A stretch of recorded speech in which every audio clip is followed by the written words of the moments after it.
Escoger una Biblia es demasiado importante. ¿Por qué? Porque es uno de los métodos escogidos por Dios para comunicarse con nosotros.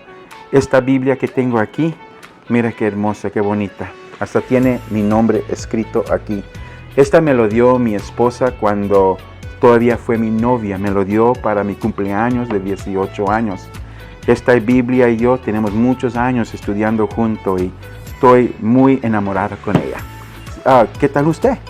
¿También estás buscando una Biblia? ¿Estás buscando tal vez tu primera Biblia? Pues tienes suerte. Yo soy Pastor Luis Medrano y hoy vamos a hablar sobre cómo escoger una Biblia apropiada para ti.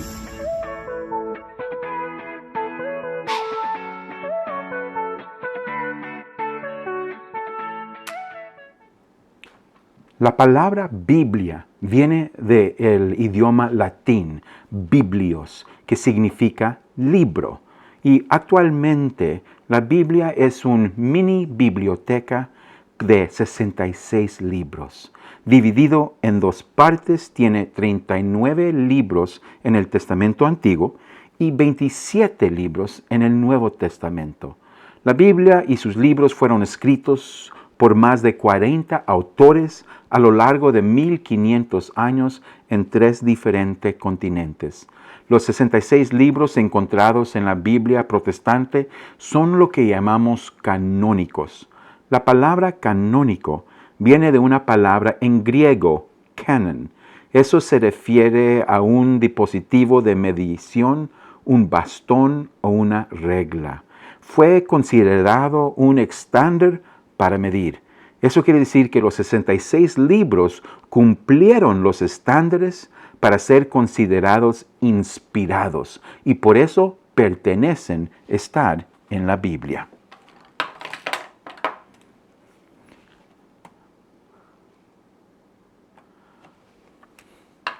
Hay algunos que han tenido dudas. Dicen que no es cierto que hay más de 66 libros.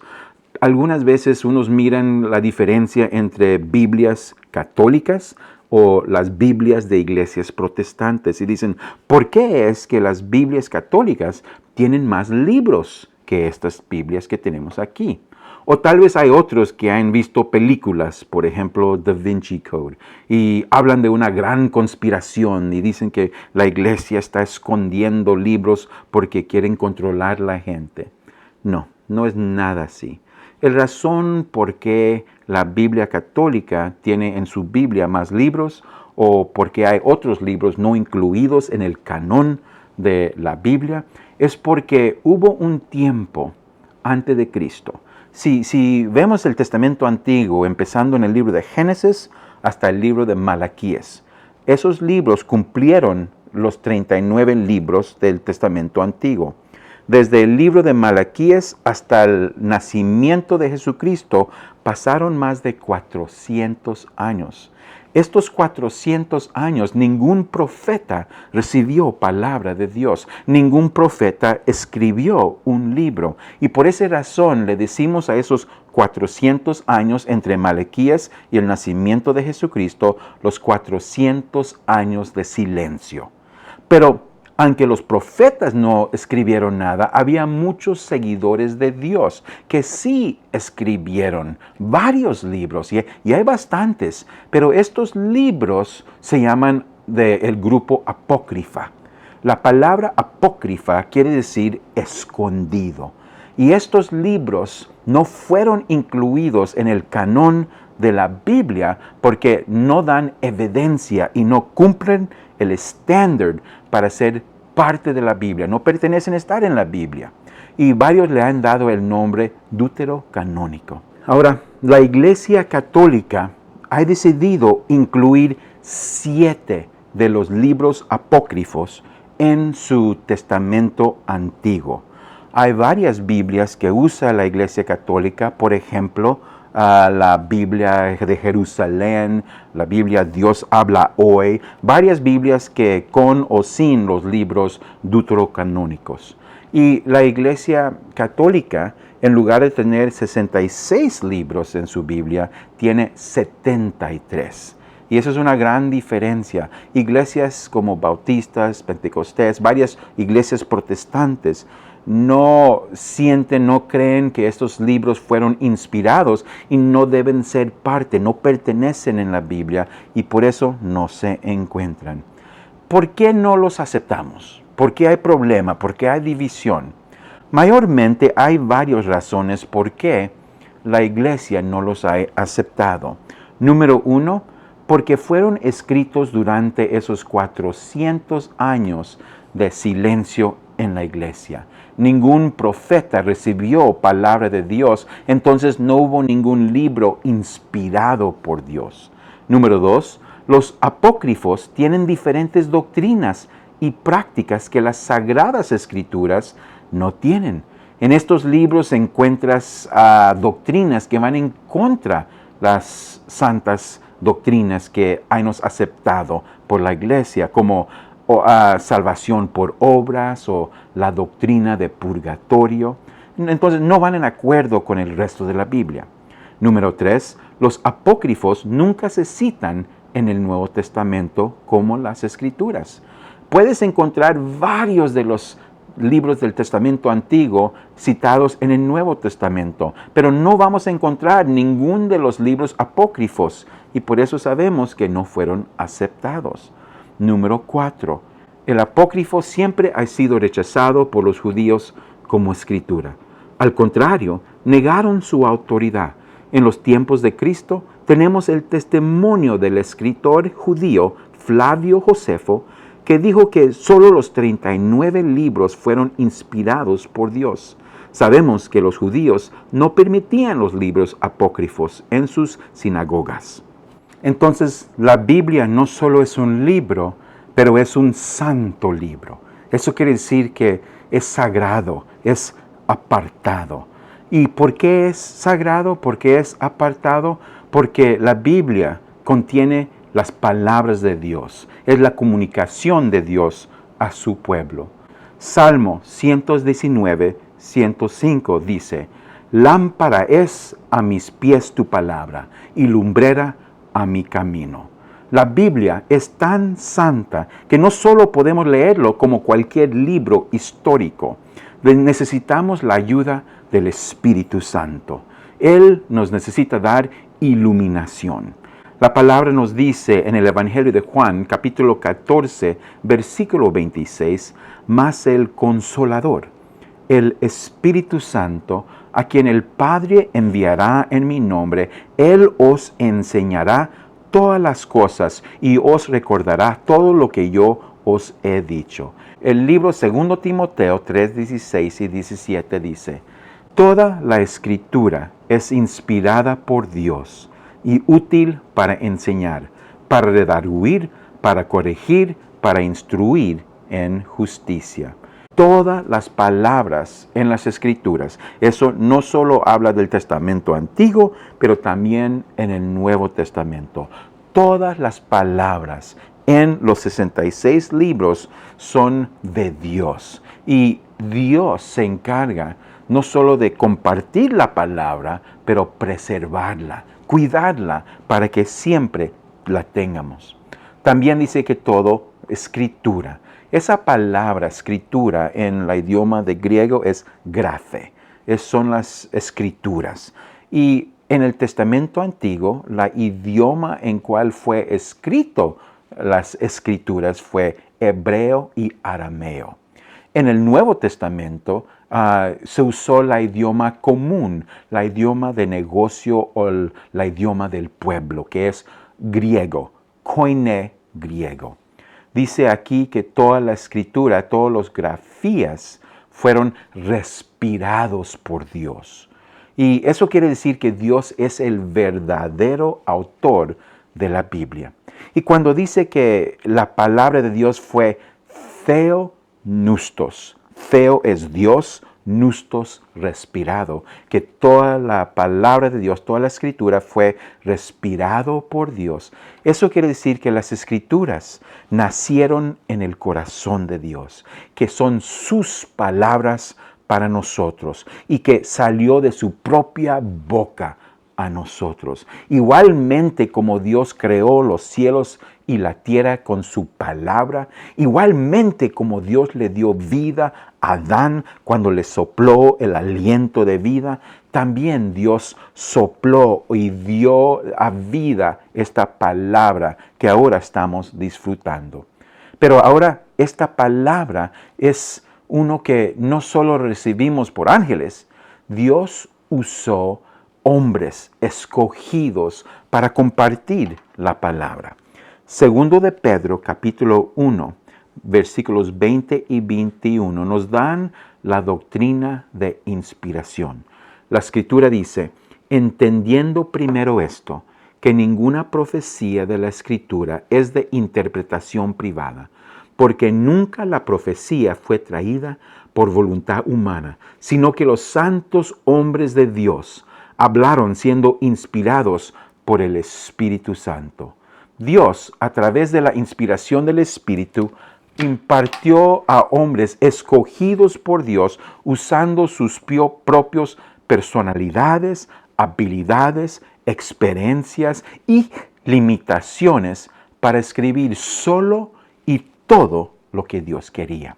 Esta doctrina de inspiración sí es un poco complejo, pero se puede entender de esta manera. Cuando vemos a Jesucristo, entendemos como cristianos que Jesucristo es 100% Dios, es divino, pero al mismo tiempo Jesucristo es 100% hombre, es natural, hombre. Y cuando vemos a Jesús, vemos su divinidad y su humanidad. Por eso Jesucristo pudo sufrir, tener hambre, tener sed como cualquier otro hombre, pero porque es divino, resucitó de la muerte. De misma forma, la Biblia es 100% divino porque fue dado por el soplo de Dios, fue inspirado por Dios. Pero Dios usó hombres escogidos, inspirados por el Espíritu Santo para escribir la Biblia. Y por eso cuando vemos la Biblia, sabemos que es la divina palabra de Dios, pero tenemos que estudiarla, tenemos que escudriñar qué es lo histórico, qué es las palabras, el sentido de cada palabra. Y hay veces que tenemos que compartir traducciones porque fue escrito por hombres. Pero de toda manera, Dios ha preservado el mensaje que Él quiso para nosotros. Santiago nos dice en capítulo 1, versículo 22 adelante, mas el que mira atentamente en la perfecta ley, la de la libertad, y persevera en ella, no siendo oidor olvidadizo, sino hacedor de la obra, éste será bienaventurado en lo que hace. Porque la Biblia es un libro sagrado. Sabemos y podemos tener confianza que fue Dios el quien la escribió y que Él inspiró a hombres usando sus propios talentos, habilidades para escribir sus palabras. Y podemos confiar que Dios ha preservado su palabra para cada uno. Y como dice Santiago, no debemos solo ser oidores de esta palabra, pero debemos de hacer su palabra. Ahora que sabemos qué es la Biblia, un libro inspirado por Dios, un libro sagrado, un libro que nos da instrucción. Ahora, ¿cuál es la Biblia apropiada para ti? Pues esta conversación tiene que tomar tiempo para pensar en algo. Si el Testamento Antiguo fue escrito en hebreo y arameo, y el Nuevo Testamento fue escrito en griego, entonces no le hace cuál Biblia estamos usando. Si no lo estás estudiando en ese idioma original, entonces su Biblia va a ser una traducción. Entonces todas las Biblias, siendo en inglés o en español o cualquier idioma, son traducciones. Y como cualquier traducción de un idioma a otro, va a haber complicaciones, va a haber barreras, va a haber problemas que resolver. Y eso es lo que pasa con todas las Biblias. Entonces, no hay una Biblia mejor que otra. Todos son traducciones. Lo que queremos buscar es cuál traducción le sirve mejor para lo que usted quiere hacer. Ahora, cuando vemos las traducciones, Como pastores o maestros tenemos que investigar, tenemos que escarbar y buscar cuál fue la intención del autor por escribir este mensaje y cómo lo entendió su audiencia. Debemos de buscar cuál fue la intención del autor por escribirlo y cómo la entendió la audiencia. ¿Qué fue el sentido plano del texto? Casi todos los errores que uno puede tener estudiando la Biblia viene porque no entienden lo histórico, gramático, contextual, aspectos de la Biblia. Hoy en día hay muchas versiones de la Biblia y cuando uno estudia Biblias ve que las traducciones están separadas en 3 grupos. Vamos a ver estos 3 grupos. El primer grupo que vamos a observar son el grupo de Biblias que se llaman equivalencia formal. Esto quiere decir o es considerado una traducción literal. De vez en cuando le dicen una traducción palabra por palabra. Y si uno le gusta estudiar al fondo la palabra de Dios o quiere dar estudios bíblicamente o predicar, quiere una Biblia que es más cercano al texto original.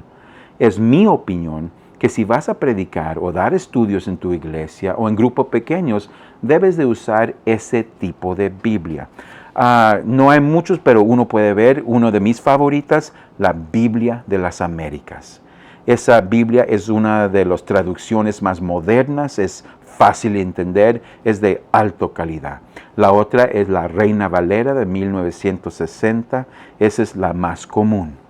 El segundo grupo de Biblia se llama equivalencia dinámica. Ese tipo de Biblia es uno que trata de compartir pensamiento a pensamiento o sentido a sentido. Trata de entender los idiomas originales y compartirlo con el sentido de lo que quiso decir. Quiere compartir el contenido o idea de lo que dice el texto. Estas Biblias equivalencia dinámica son la nueva traducción viviente o la nueva versión internacional. El tercer grupo de Biblias son parafrase. Estas Biblias, la verdad, no son traducciones. Toman un libro que ya ha sido traducido, pero trata de compartirlo con palabras modernas para que uno lo puede leer y busca entender la idea. No son para estudio, no son para predicar, solo para leer o devocionales. Ahora, cualquier de estos libros, la equivalencia formal, Reina Valera, Biblia de las Américas, perfecto para predicar o dar estudios o su propio estudio, si le gusta estudiar al fondo, a lo más profundo. También tenemos, como dije, equivalencia dinámica. Si solo quieres la idea o el sentido de un texto, o para tus devocionales, un grupo de parafrases como la Biblia, el mensaje. Ahora, cualquier de esos te sirve dependiendo qué tan profundo quieres estudiar. Ahora quiero hablar de un grupo de libros que algunos consideran Biblias, pero no son Biblias. Por ejemplo, aquí tengo un libro, La traducción del Nuevo Mundo de las Santas Escrituras. Este libro es compartido y usado por el grupo de Testigos de Jehová. La traducción del Nuevo Mundo es única en una cosa. Es el primer esfuerzo sistemático y intencional para producir una versión completa de la Biblia que se edita y revisa con el propósito específico de estar de acuerdo con la doctrina de un grupo. Los Testigos de Jehová y la sociedad Watchtower se dieron cuenta de que sus creencias contradecían las Escrituras. Entonces, en lugar de conformar sus creencias con las Escrituras, modificaron las Escrituras para que estuvieran en acuerdo con sus creencias. El Comité de Traducción de la Biblia del Nuevo Mundo revisó la Biblia y cambió cualquier escritura que no estuviera de acuerdo con la teología de los Testigos de Jehová. Los Testigos de Jehová mantienen los nombres de los traductores secretos para evitar que uno verifique sus credenciales académicos. Entonces, el libro Traducción del Nuevo Mundo de las Santas Escrituras no es Biblia pura. tiene muchas modificaciones, ha habido cambios y no es bueno tomar tiempo estudiando este libro. Va a haber varios testigos que vienen a su casa, quieren darles estudios. Si vas a estudiar, use la Reina Valera, la Biblia de las Américas, Nueva Versión Internacional, cualquier de las Biblias, menos este. Aparte del libro de los testigos de Jehová, hay otro libro muy problemático. Y eso viene de la iglesia de los mormones. Ellos tal vez, has visto, vienen a la puerta de uno, tocan y le preguntan, si tienes la Biblia, tal vez también has visto otra revelación de Jesucristo, le llaman. Y es el libro de Mormón. Este libro no es bíblico y no va en acuerdo con la Biblia. Más los mormones, ellos dicen que la Biblia, nuestra Biblia, la Reina Valera, Biblia de las Américas, dicen que no es confiable y que el libro de Mormón es más correcto de todos los libros de la tierra. Eso no es cierto. Como hemos visto, todas las escrituras son inspiradas por Dios. Este no es escritura, no es Biblia. Entonces, mi sugerencia es evitar la nueva traducción moderna de los Testigos de Jehová y también evitar el libro de Mormón. Pero ahora, ¿estás listo? Vas a ir a la tienda, quieres comprar tu Biblia. Cualquier Biblia que vas a comprar, siendo equivalencia formal, equivalencia dinámica, una Biblia parafrase, cualquier que sea, tome tu tiempo porque va a ser su Biblia por mucho tiempo. Unas sugerencias que puedo hacer es busca una Biblia que puede leer. Como yo uso lentes, a mí me gusta una Biblia con letras grandes. Eso es importante. Tengo aquí una Reina Valera, nueva Reina Valera, pero cuando lo abro, mira, casi no se pueden ver las letras, son tan chiquitas. Yo quiero uno con grandes letras. Me gusta Biblias de estudio, me gusta tener espacio en los márgenes para escribir. Usted tiene que escoger cuál Biblia sería mejor para ti. Hay algunos de piel, hay otros de papel, hay tantas opciones. Las bibliotecas están llenas de libros. Entonces, tome tu tiempo, busque cuál te gusta mejor y disfrute leyendo su primera Biblia. ¿Qué le pareció? Si te gustó este video, haz clic en el botón like y déjame un comentario. Y asegúrese de inscribirse para aún más contenido sorprendente. Y acuérdate, siempre estoy contigo.